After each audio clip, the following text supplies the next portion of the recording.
వి gold trusted gold buyers తాకట్టులో ఉన్న బంగారాన్ని విడిపించి ఈ రోజు ఉన్న మార్కెట్ ధరకే కొనబడును. మరిన్ని వివరాలకు సంప్రదించండి 77107720. మాది నారాయణపురం. నిన్న పొద్దున్నే బెంగళూరు నుంచి వచ్చినాను. పిల్లలు టీసీ తీసుకుపోతామని నారాయణపురం స్కూల్కి వచ్చినాను. లోపలికి వెళ్ళి అర్ధవర్ పట్టింది. సైన్ చేసి అన్ని 2 టీసీలు నా 2 కూతురుది హాస్టల్లో వేస్తామనేసి టీసీ తీసుకొని బయట వచ్చినాను. 80,000 డబ్బులు ఇచ్చినారు. లోన్ ఏదో వచ్చిందని నా మొగుడికి చెప్పి వడ్డీ కట్టుకొనేసి వాళ్ళ ముందు చెప్పి వడ్డీ కట్టుకో 80,000 డబ్బులు ఉంది అని చెప్పినారు. నీ భార్యని పిలుచుకొని రా సైన్ చేయించుకుంటాము అన్నారు. ఇంట్లో నేను సైన్ పెట్టను అంటే మా ఇంటి అయినా నా కష్టానికి కానప్పుడు నా దగ్గర ఉండుకో నువ్వు వెళ్ళిపో అన్నాడు. భయపడి సైన్ చేసేసినాను. ఆ సైన్ చేసినందుకు టీసీని చింపేదానికి చూసినారు. డబ్బులు ఇవ్వలేదు. 3 ఏళ్ళుగా వడ్డీ కట్టలేదు. వడ్డీ కట్టుకున్నా కూడా సరే మొదలు ఎప్పుడైనా ఇస్తున్నారు. లేదు మా ఇంటి 6 నెలలుగా లేదు. నేను ఈ మారి ఇంట్లో పని చేసుకుంటా ఉన్నాను. మా అమ్మ వాళ్ళ ఇంటికి అడిగి పోతే అక్కడ బెదిరించినారు. టీసీ తీసుకుందామని వస్తే చీరని పట్టి లాగి చేతులంతా వెనక్కి లాక్కెళ్ళి చెట్టుకు కట్టేసినారు. వాళ్ళ ఇంటి ముందరే ఏదేదో అసభ్యంగా ప్రవర్తించారు. నా 3 బిడ్డలు లైఫ్ నాశనం అవుతుందని ధైర్యం చేసి స్కూల్ దగ్గరికి వెళ్ళినాను. ఈ మారి చేసేసి ఇంకా అప్పులుంది, ఇంకా బెదిరించిన వాళ్ళు ఉండారు. మా ఇంటి ఆయన ఫస్ట్ ఈ మారి చేసినారు. మా ఇంటి ఆయన మగోడు కదా భయపడి వెళ్ళిపోయినాను. నన్ను ఆడదాన్ని ఈ మారి చేసినారు.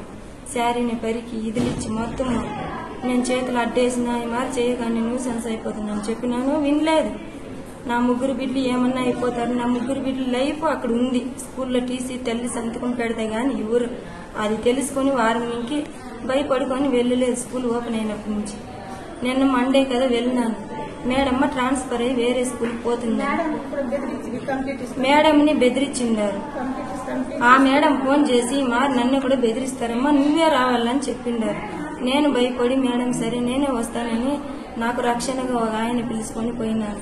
చెప్పితే కూడా వినలేదు. బండి బీగాలు పెరిగి పెట్టుకొని మా కొడుకు ఏడుస్తా మా అమ్మని ఏమి చేయొద్దు అంటే కూడా లాగి పక్కకేసేసి మారి చేసి కొట్టి లోపలంతా కమిలిపోయేలాగా కాని కట్టి చేయలా ముందు కొట్టినారు. కట్టేసి కొట్టినే లేదు. ఆమె మమ్మల్ని కొట్టిందని బెదిరించినారు. నాకే తెలియకుండా వీడియోలు తీసేసినారు. లైవ్ చేసేసినారు. మాకెవరూ లేరు. ఒక అన్నలే ఒక తమ్ముడు లేరు. మేము ఎలా బతకలు.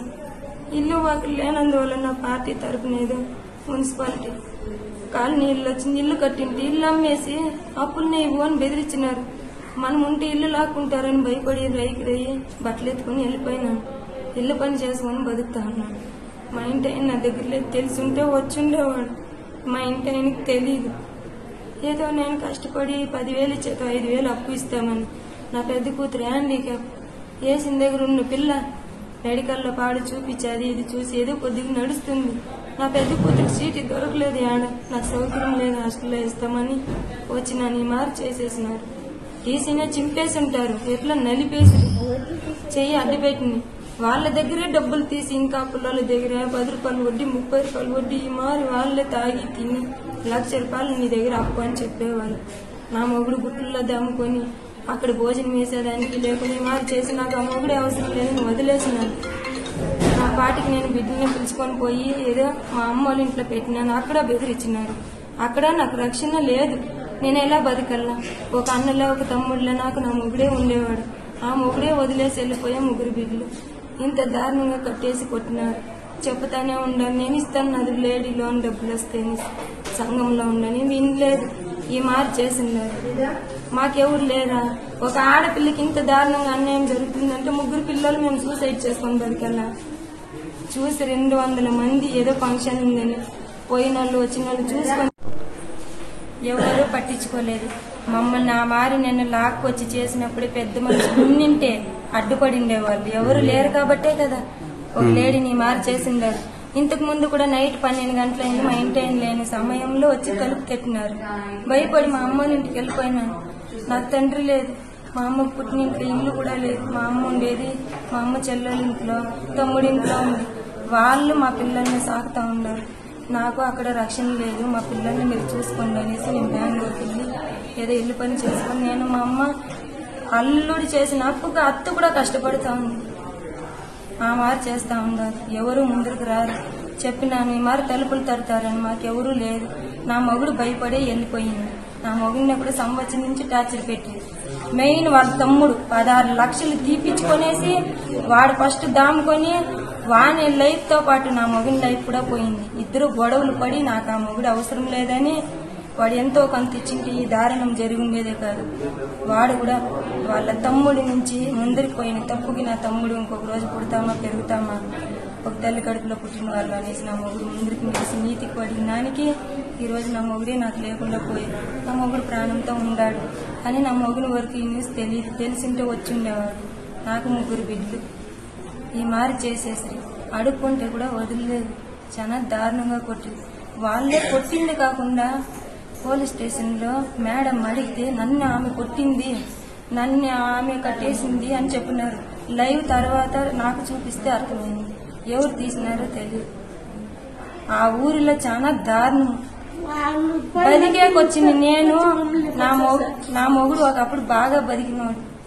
అంత దారుణం ఏం బతికలేదు. జేసీకు టంపోలు పెట్టుకొని ఉండేవాడు. దాన్ని నమ్మి ఇచ్చేసినారు. మేమేంటి తిరిగి మాట్లాడలేకపోయే వాళ్ళని తీసుకున్న తప్పుకి ఈ మారి దాడి చేస్తారు. ఎన్నో రోజులు నన్ను భుజంని ఈడ్చలాడి నా దగ్గరికి రాని అసభ్యంగా మాట్లాడినారు.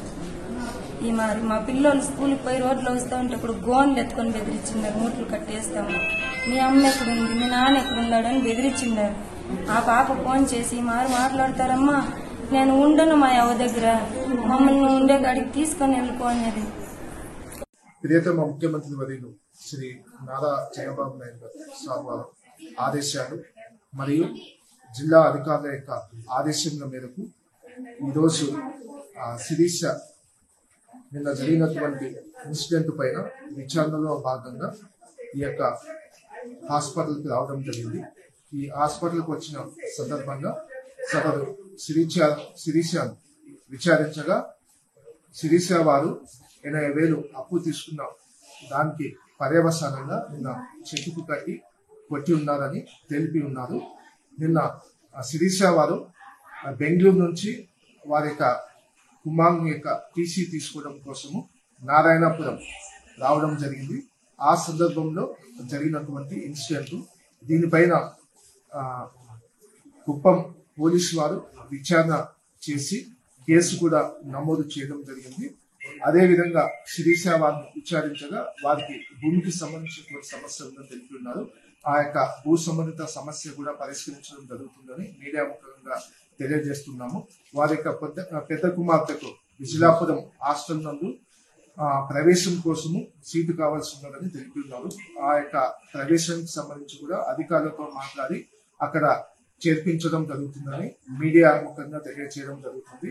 కుప్పం నియోజకవర్గము, కుప్పం మండలం నందు ఇటువంటి పర్యవసనాలు మరొకసారి పునరావృతం కాకుండా తగిన రీతిలో చర్యలు తీసుకోవడం జరుగుతుందని, తగిన రీతిలో గ్రామస్తులకు, గ్రామ పెద్దలకు వీటిపైన అవగాహన కల్పించడం జరుగుతుందని మీడియా ముఖంగా తెలియజేసుకుంటున్నాం. ఇండియా పాకిస్తాన్ ఉద్రిక్తతలపై లేటెస్ట్ అప్డేట్స్ కోసం డౌన్లోడ్ చేసుకోండి RTV లైవ్ యాప్.